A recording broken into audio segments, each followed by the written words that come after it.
משיחנו ינהיג קהילתנו כולם יוצאים לקראת כל עזיז רבי דאגון פתאום אשרי כל משפחת פתאום כל אחד הוא יפתום מקובלת תפילתו לפני אלוקים אשרי משפחת Shalom Abracha, qu'Akadosh Baruch Hu vous protège, vous donne la santé, la joie,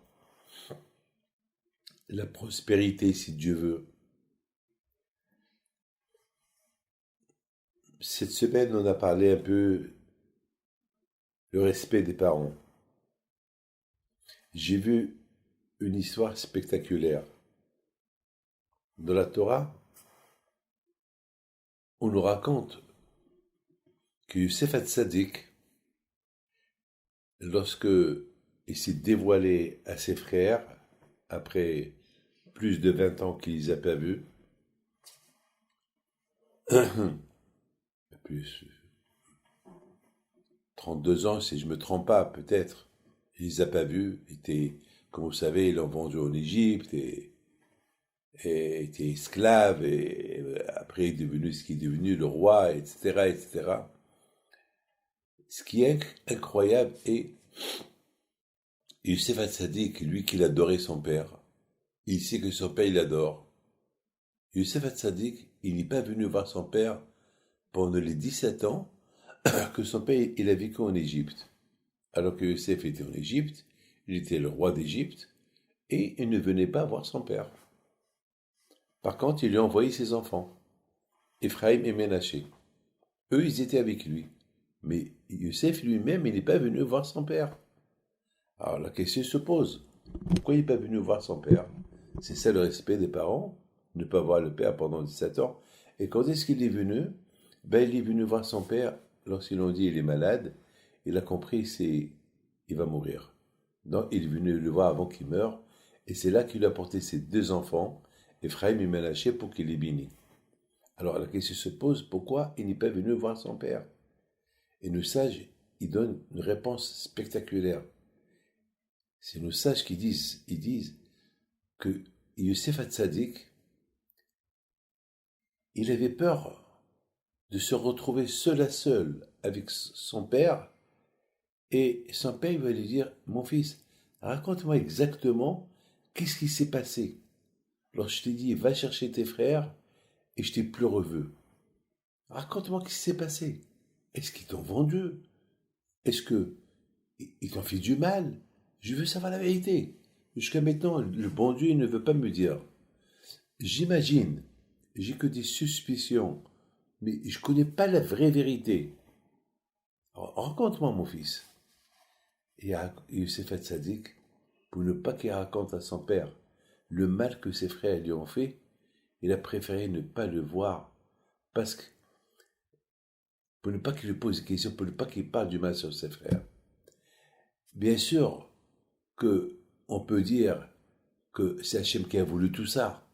Si Hachem il n'a pas dévoilé ses secrets, ce secret-là entre Yosef et ses frères au père Yaakov, c'est que Hachem il a voulu que ça soit ainsi.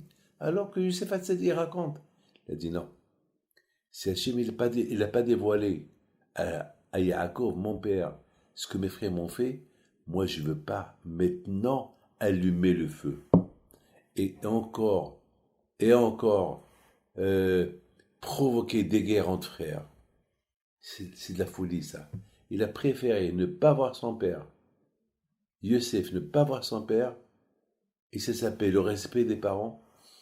Pour ne pas que demain, il va être obligé, parce que Yosef Hatzadik, il n'est pas un menteur.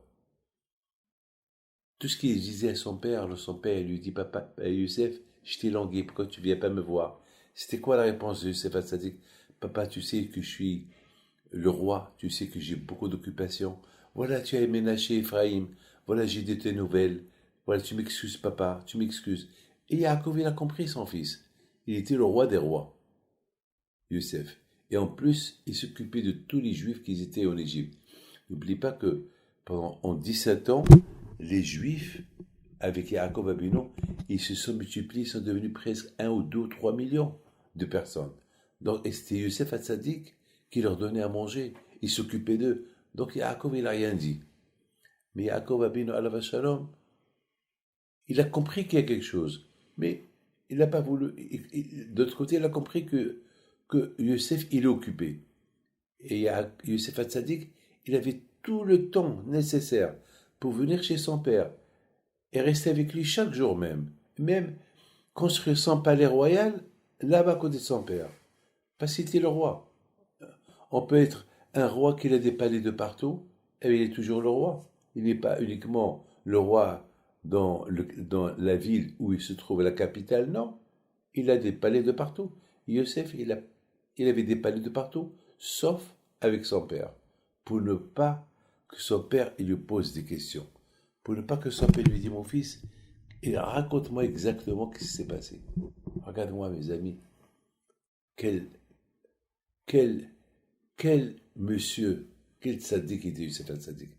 Et c'est la raison pourquoi Yaakov Abinu, il a béni ses deux enfants, Ephraim et Ménaché, et les a rendus des tribus. Alors on aurait pu dire, pourquoi Yaakov il a fait ainsi? Pourquoi Yaakov Abinu il a fait ainsi? Pourquoi il n'a pas... il a 12 enfants, c'est 12 tribus, pourquoi il a ajouté encore 2 tribus? Pourquoi? Parce que Yaakov Abinu il a voulu dire à ses enfants, regardez le respect qu'il a, Yosef, vis-à-vis de moi. Il ne veut pas me faire de la peine. Il ne veut pas me raconter l'histoire, son histoire, qu'est-ce qui est arrivé depuis qu'il était disparu. Il ne veut pas me raconter. Sauf si maintenant, avant que je meure, le bon Dieu, il me dévoile la vérité. Mais regarde, il n'a pas voulu me faire souffrir. Alors pour cela, il mérite que ces 2 enfants, ils seront 2 tribus. Et on a vu que tous les enfants de Yaakov, ils n'ont pas dit non. Ils n'ont pas dit non. Ils ont accepté. Parce que ils ont été très reconnaissants à Yosef, qu'il n'a pas fait de la peine à papa Yaakov pendant ces 17 ans qu'il est resté en Égypte. Il n'a pas raconté exactement l'histoire, parce que ça aurait pu lui faire du mal et ça aurait pu même raccourcir sa vie. Quand même, mes enfants, mes amis, on doit faire attention au respect des parents. Ne pas leur faire de la peine. Ne pas leur raconter des choses qui vont leur faire de la peine. Le contraire, il faut toujours leur donner des bonnes nouvelles. Et si vraiment il y a quelque chose que vous ne pouvez pas cacher, il faut dire, alors il faut savoir, il faut avoir une manière comment la dire. Il faut savoir comment la dire. Il y a beaucoup de gens que tout le temps ils se plaignent aux parents, ils font du mal aux parents. Bien sûr, les parents ils sont là pour nous aider. Mais il y a et il y a. Il y a des choses que c'est pas la peine de dire. Il y a des choses qu'on peut les dire. Mais surtout, le respect des parents, il n'est pas uniquement leur vie. Le respect des parents, c'est même après leur mort. Et c'est la raison pourquoi les parents, ils ont l'obligation de bénir leurs enfants tant qu'ils sont vivants. Que le bon Dieu vous protège et vous donne la santé à mes créateurs.